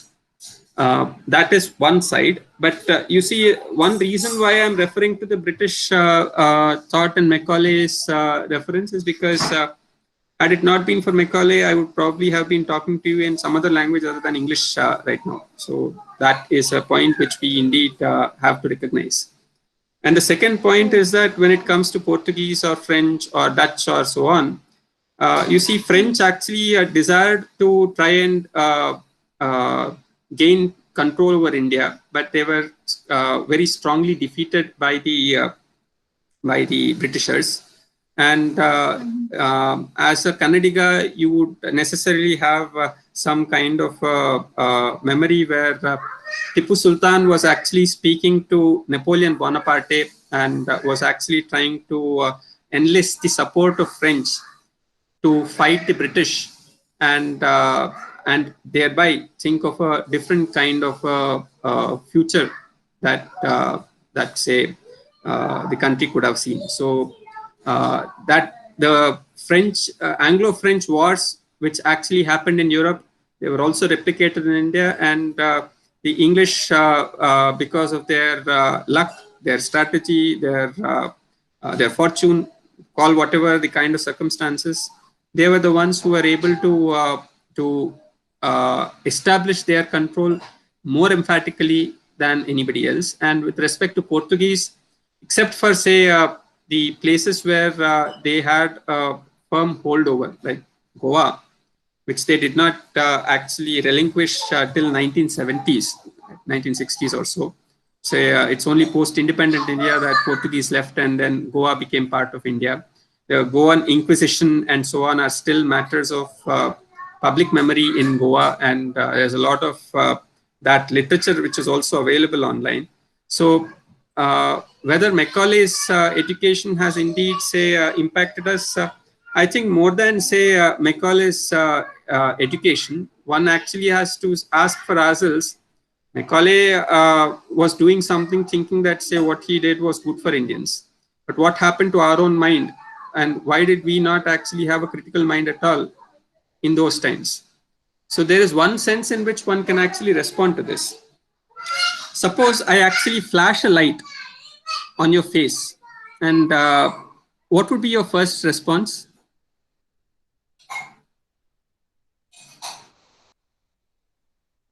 So you told something. No, I said if I flash a light at your face, what would be your first response? I would blink my eyes. Thanks. So I think, say, what happened when the English came to India was that there was a certain kind of flash of the European light, which actually fell, which made people blink. And that blink, it was during the times when people have closed their eyes, that many of the things that we see today, which have been accepted without critical kind of assessment, they were all accepted. And by the time we actually opened our eyes, they got entrenched. I got you. Yeah. So you see, Pranava, yeah. It's 6:15. I think Okay. if we can sum up and conclude, we can continue tomorrow. Yeah, let me take that question as well. So, Sridevi ji, you had something to ask. Yeah. So does it mean that it is very easy to take up Macula's education or the Western system of education compared to the traditional system of education that we had, or anything, including the philosophy, the thoughts, the culture, everything? So it's quite easy. It's a cakewalk for us to take the Western philosophy into our minds compared to the traditional system what we had, and that's why we just got infringed so easily. Can I sum it like that then? In fact, that would be wrong, because even to this day, there are many people who struggle with English. Many people who still can't. In fact, even to this day in India, there are very few people who are comfortable with English or the English nature of thought. But the kind of seeping of the English thoughts into Indian languages is what is actually altering the landscape of how we look at things also. So I do not think that, say, it is because it is easy that it has been embraced, but it is more so because it has been thought to be the place where power resides, and people indeed want to be on the side of power. Just ask yourself, if a young child born in any Indian family, if they are advised by their grandparents to actually take up their traditional vocation, what would be the kind of response from the kind of relatives who are around?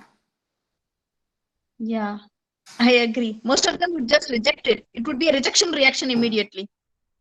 They would actually ask you, why do you want to, say, spoil the future of the child? So what does it mean? There is an inherent belief that, say, the future rests only here, rests only in the sense in which, say, the future that English education leads us to. And more so because we do not indeed have a kind of ground where we can point out that there is a future that this would also lead to. See, where would that future come in unless that articulation of a future is actually made by people who are thinking on the grounds of one's own thought and taking it forward?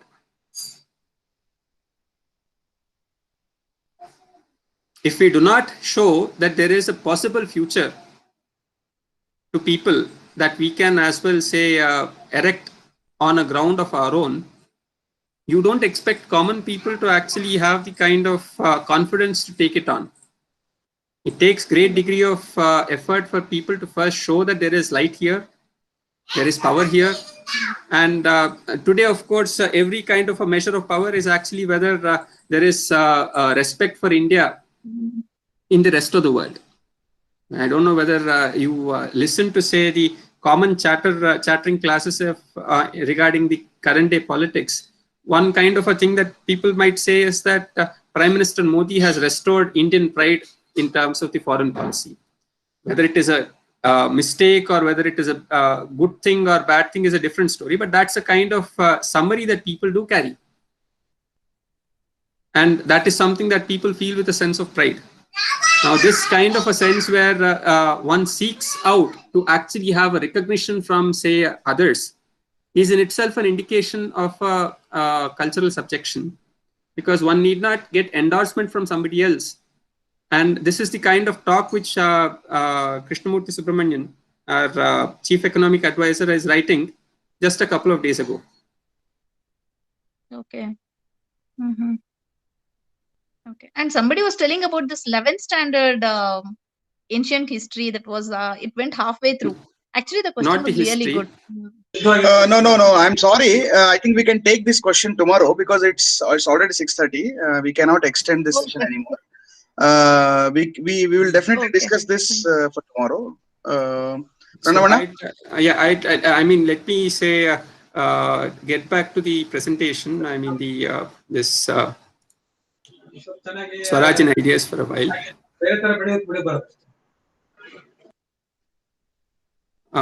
See, there are overall, if you look at the number of paragraphs in it, we have 26 paragraphs. So we are in the 9th paragraph. So if all of us agree, then we can actually do till 13th paragraph. Is that okay?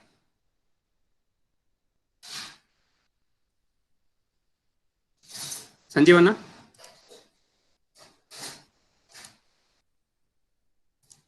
Yes. Sorry, I was unmuting. Yeah, Pranava. Yeah. Okay. Yeah. So I think we'll do till the 13th, and then say we can further continue. Yes. So our education has not so far helped us to understand ourselves, to understand the significance of our past, the realities of our present, and our mission of the future. This course is specifically intended to address this question. It has tended to drive our real mind into the unconscious and to replace it by a shadow mind that has no roots in our past and in our real present. Our old mind cannot be wholly driven underground, and its imposed substitute cannot function effectively and productively. The result is that there is a confusion between the two minds and a hopeless Babel in the world of ideas. Tower of Babel is being referred to. You might as well want to look at what does Tower of Babel mean. Our thought is a hybrid through and through and inevitably sterile. Slavery has entered into our very soul. Imagine, say, the variety of talks of English, Tinglish, and so on that we get to see, and comical kind of expressions of it found in our popular media. So the hybrid sense, if it does not have a sense where it actually can have a coherent sense that can be brought about, it can only be sterile, meaning that it would not produce any kind of fruit that is desired, no progeny. The hybridization of our ideas is evidenced by the strange medley of vernacular and English in which our educated people speak to one another. And this is 1931. Now it has only increased multifold. For the expression of cultural ideas, especially, we find it very difficult to use the pure vernacular medium. If I were asked, for example, to conduct today's discussion and discourse here in Bengali, I would have to make a particularly strenuous effort.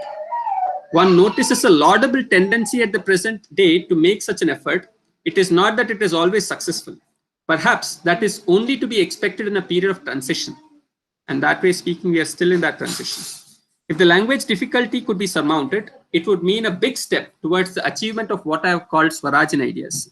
So now please refer to what I referred to as the effort in the national education policy, and the point that Macaulay referred to, that the English in mind and the Indian in blood, those were entrusted with the task, and that task did not happen since 1835 to say 1970s. Of course, since 1970s, you do have some efforts that one did notice in large places.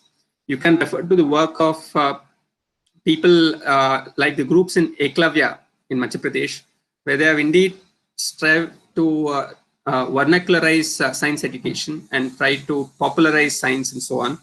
These days, I find that there is a conscious effort in Kannada regions to try and speak of science in Kannada language and so on.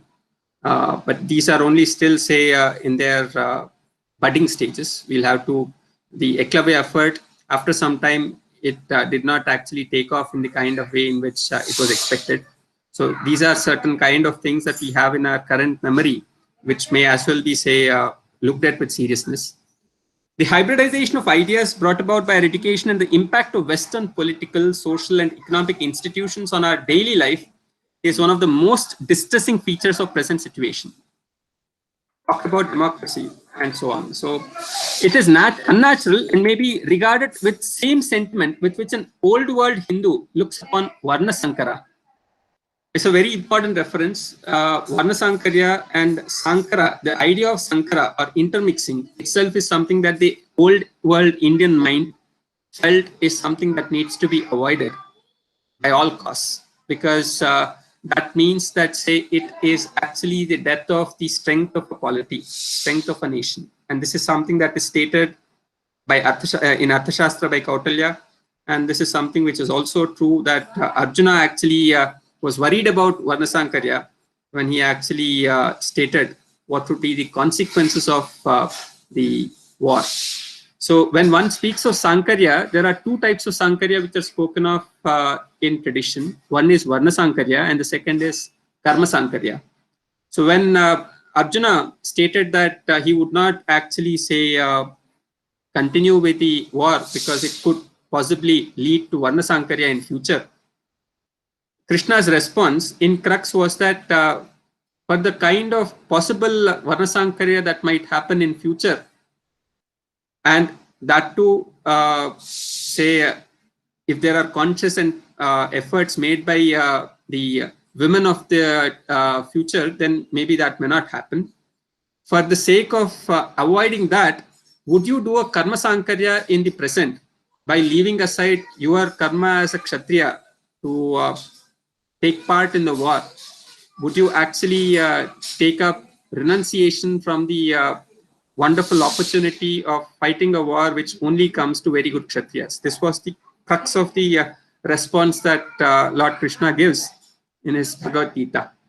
So this sense of Sankarya is a very important kind of thought construct which requires great degree of clarity and effort, and our own understanding about caste system and the calls for annihilation of caste by Dr. Ambedkar are all related to the idea of Sankarya. So this is something that is very essential to be discussed, and we shall indeed take it up in our next few sessions. It does not simply mean a confusion of the intellectual region. All vital ideas involve ideals. They embody an entire theory of an insight into life. Thought or reason may be universal, but ideas are carved out of it differently by different cultures according to their respective genius. No idea of one cultural language can exactly be translated in another cultural language. Every culture has its distinctive physiognomy, which is reflected in each vital idea and ideal presented by the culture. A patchwork of ideas of different cultures offends against scholarly sense just as much as patchwork of ideals offends against spiritual sense. There is room indeed for an adjustment and synthesis within limits of different cultures and cultural ideals. Life means adaptation to varying times and to varying ideals. But we are not always clear about the method of this adaptation. As we have to live, we have to accept facts and adapt our secular life and secular ideas to the times that we live in. We have to alter ourselves here to suit the situation. In spiritual life, however, there is no demand for compromising our ideals in order to have a smooth sailing with the times. Here, if possible, and so far as lies in our power, the times have to be adapted to our life and not our life to the times. And that is again an indicator of Swaraj in ideas, if not Swaraj in practice. So as we have come to the end of the 13th paragraph, there are 26 paragraphs in this Swaraj in ideas. So I stop here and hope that, say, the set of people who have come to attend this session would also find it meaningful to attend the next session, where we further go into some more details and also look at, say, some of the very fascinating responses on Swaraj in ideas given by Professor Ramchandra Gandhi, Professor K.J. Shah. Professor K.J. Shah was from Karnataka, so you indeed would like to, say, want to learn more about Professor K.J. Shah. He was a student of Ludwig Wittgenstein. So Ludwig Wittgenstein, as you know, was the famed student of Bertrand Russell, and Wittgenstein's thought is one of the substantial philosophies of 20th century common era, which dealt with some of the most critical questions that the world has faced. So K.J. Shah was someone who has indeed, say, tried to reflect on this after getting a guiding from his teacher in Ludwig Wittgenstein, he returned to India and spent his lifetime in Dharwad, building a department of philosophy there. So as some of you are Kannadigas, you might as well want to learn more about K.J. Shah. We'd also look at his work.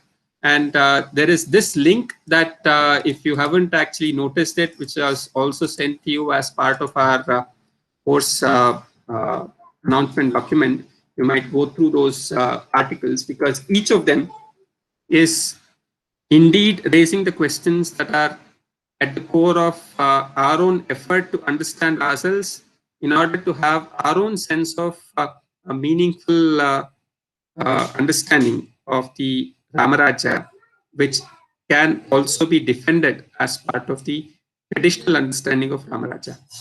So there is, of course, what Dr. Subramanya Swamy has recently stated. I've actually posted a link in the chat box, where in the light of the Ayodhya judgment and so on, he stated that Rama Rājya is in the constitution and Dr. Ambedkar is one of the best Rama Bhaktas in the country and so on. So this is a very strong rhetoric. How does one understand it is also a point to be noticed, specifically when actually one juxtaposes with the old world Indian mind's idea of Sankarya as an important element that needs to be avoided, and the specific call by Dr. Ambedkar for embracing Sankarya in order that caste is annihilated. So this is actually one of the crux of the kind of conflicts that one finds in the formulation of the relation between tradition and modernity in India.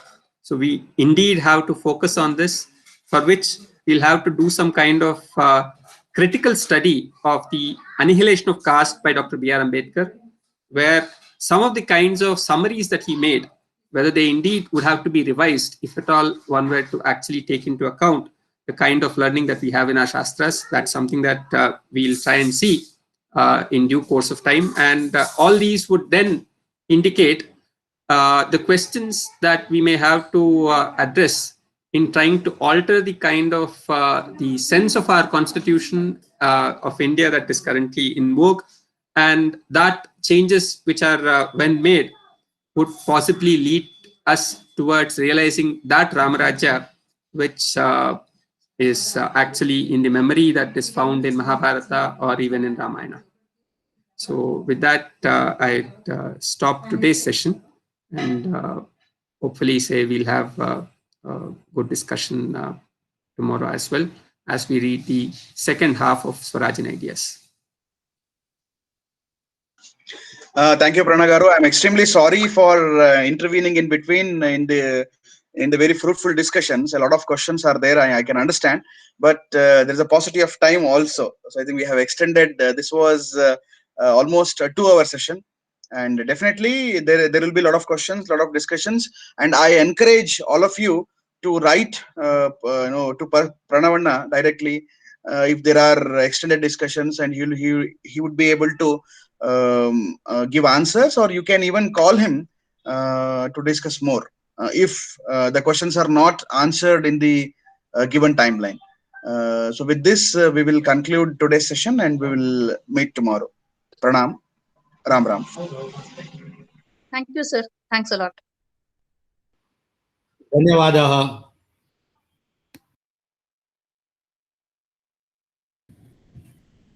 Thanks, Pranava.